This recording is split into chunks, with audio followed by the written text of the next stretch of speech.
Yo, what's going on, folks? It's me, Justin, and today I'm going to talk about creating a data set for some tight affiliate marketing. And I don't mean tight as in cool, although this is very cool.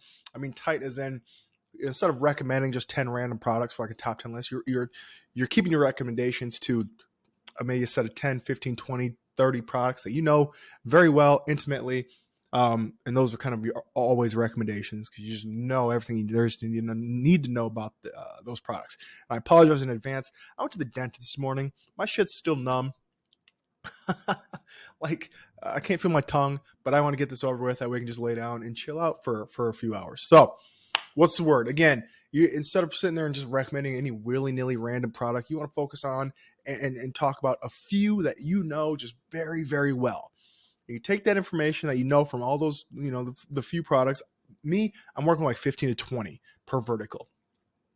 You compile all that information in one place. What that'll do is make it a lot easier to create content in the future, whether it be long form articles, like typical, niche site SEO kind of stuff, programmatic SEO, because you can just pull information, put it out there, and also creating like shareable content, doing like research and stuff that you have the information for that really nobody else does. And that's going to be really great, both on the SEO front and again for shareability. So check this out. And as an example for this, I'm going to talk about, I just found this nutritional information for this protein powder, right? I figured it'd be really easy. Don't do this. Don't take this. Like, don't make a site in the protein powder kind of whatever niche. You're not going to win. It's dominated by some heavy hitters. Just that's why I'm using this as an example. But if you look at this, let me just move my grape out of the way real quick. Boom, serving size 39.6 grams, right? There's a lot of information here. All you have to really do is parse all this information into a spreadsheet. And I'll talk about how the spreadsheet's laid out and then what you can do with all this information as far as creating content goes. You have your nutritional information, the macronutrients, the micronutrients, the ingredients list, the what flavor it is, the word, what would you call that? The warning as far as allergy, the allergy warning. You take all this information, put it in a spreadsheet, boom, it's right there. And yeah, that's kind of it. Of course, this is totally depending on your niche. You need to figure out what is important for the products that you're wanting to sell or promote. If it's electronics, how much data or not, how much data it uses or how much energy it uses, how many megahertz of whatever the fuck. You need to figure out what information is important for the products or services that you're offering and throw that into a spreadsheet. So like the data set, there's going to be some parts that are purely just quantitative, the numbers, scoop size, servings, calories, fats, proteins, carbohydrates, all that. They're just numbers, right? It's from the damn nutritional information. Great. Additionally, you're going to have like the ingredients. And I started out by doing it this way, which was just a list in one cell of all the ingredients in one spot. But I realized that with some of the content that I want to be creating as far as my niche goes, I need to have it, that list, again, parsed out multiple times into its own column. And then if you're using Google Sheets, you go to insert checkbox. Then you just put a checkbox there. And then if you filter the columns, you'd want to filter everything.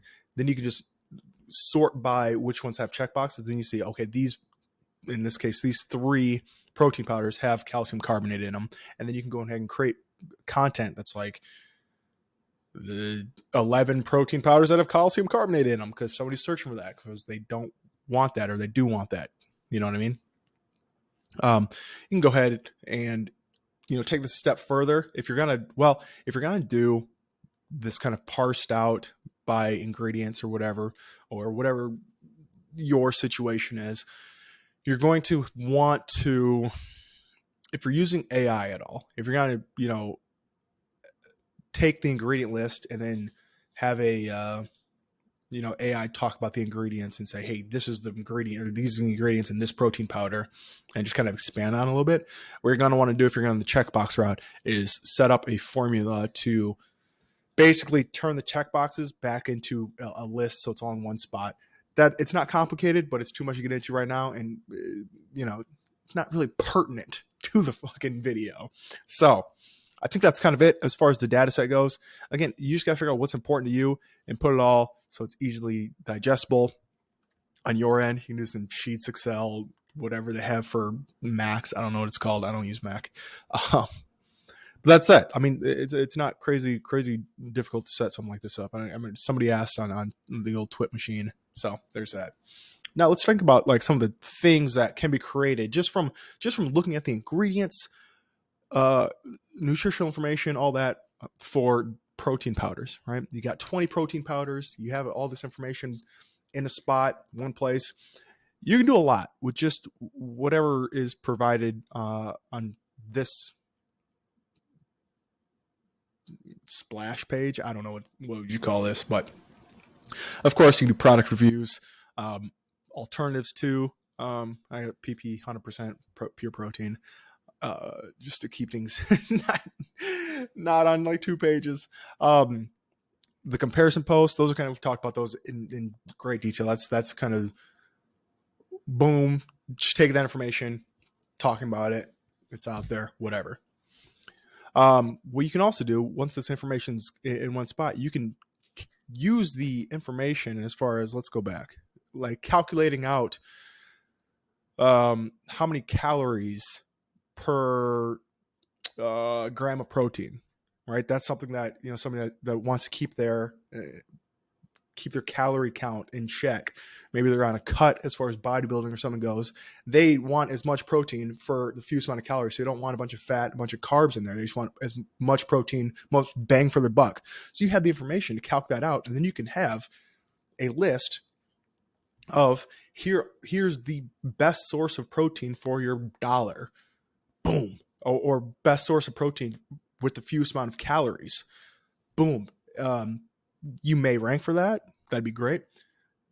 It'd perform very well on like the subreddits or on forums or on social media where it's, we found the best protein powder for your dollar, whatever, or for your calorie count, whatever.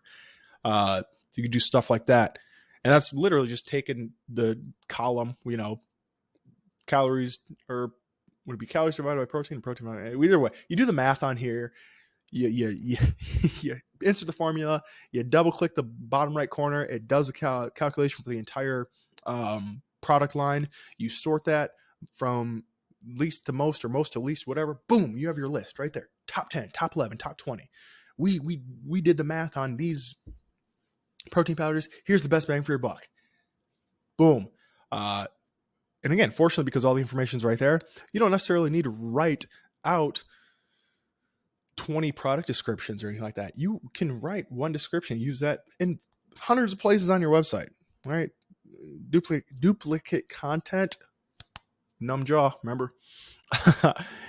That has to do with, different domains. You can use the same boilerplate text multiple places on your site because you're talking about a product. Product descriptions are not going to change from page to page. So anyway, digress. Depending on what you know about your niche, some people might be looking for keto friendly or paleo friendly or Mediterranean friendly, whatever diet or whatever they'd be going on, or which one's good for bulks, which one's good for cuts, blah, blah, blah, blah, blah. You have all the information right there. You know that people that are doing keto, they want the fewest amount of carbs as possible. So boom, you just literally sort by lowest carbs to highest carbs, and you pick 7, 10, 20, whatever. And there you go. Boom. You have content. Yeah. And then you can also, let's I guess on this side, the not numbers, is that qualitative? I don't know. I just use words sometimes. The dumb people think I'm sounding smart. The smart people think I'm sounding dumb. But, by flavor, if you go in and look at all the flavors of this pure protein and then all the flavors of the different protein powders, you can, again, sort by which ones have it and which ones don't. Boom. These are the best vanilla protein powders on the market. Best chocolate, best strawberry, best banana cream pie, best whatever. You have it all right there. Easy. And again, you don't have to rewrite the whole thing. You have you could probably use a reusable block, or some kind of reusable template for each thing in your list, and boom, you can create this shit in mass. Again, by ingredients, which ones contain calcium carbonate, which ones contain calcium phosphate, which ones contain xanthan gum, whatever, down the line, boom, it's all in your spreadsheet. Which ones have leucine and arginine or proline as far as essential amino acids and whatnot, or non-essential, I guess, as well. And then looking at like allergies. Hey, which ones contain peanuts, or which ones are manufactured in plants that also process peanuts? You may want to not take these if you have a severe allergic reaction to peanuts. So there's a ton you can do with, again, 20 products, and looking at just, and that's just purely on like the affiliate front. As far as trying to sell a product, you can take this data, and it doesn't all have to be concrete fact from the nutritional information or whatever. You can also go look at reviews and see what other people are saying, and does it mix well? How well does this mix compared to other ones? And then you just kind of, you assign your own number scheme to it, and there you go. Boom. How much protein should an athlete take after football practice? Okay, then you do the research on that, and then you say, "Hey, well, we recommend this one because it is the best overall. You're gonna get the most protein out of it for a dollar. Cost wise, it's the most. It makes the most sense. Blah blah blah blah blah." So, but I guess on the purely like you're trying to do transactional content, here you go. Now I'm done. That's it.